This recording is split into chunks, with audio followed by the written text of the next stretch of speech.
የአቡነ አቢብ የአቡነ መባጽዮን ዋሻ መግቢያ ነው። ይሄ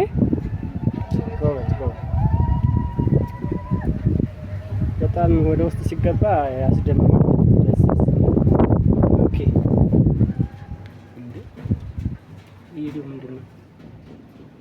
ወደ መድኃኒዓለም ያድስ ነው። ኦኬ እስካሁን አልገባህም ቤቢ? ይሄ እንግዲህ ወደ አቡነ አቢብ ዋሻ መግቢያው ነው።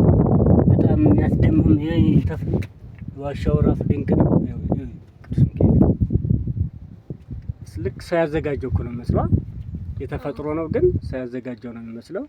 ያው እንግዲህ እግዚአብሔር መድኃኒዓለም በቸርነቱ ይሄ ወደ ታች የሚያስገድ ዋሻ ነው። ጥልቅ ነው። ወደ ታች የተለያዩ ክፍሎች አሉት። እኛው ደግሞ ወደ ላይ ያስኬዳል። ወደ ላይ መውጣት ይቻላል። እንደዚህ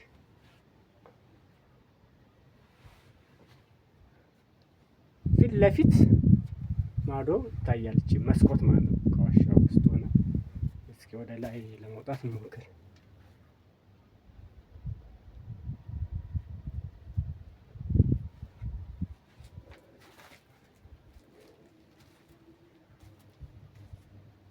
ጻድቁ አቡነ መባጽዮን ከጸለዩበት ዋሻ መካከል አንዱ ይህ ነው።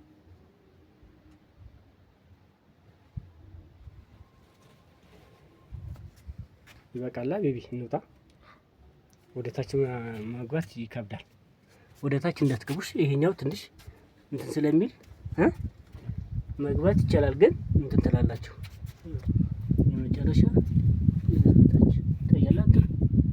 እስከዛ መግባት ይቻላል። ለዛሬ ግን ይበቃል። እንዳትገቡ እሺ። በቃ ይበቃል።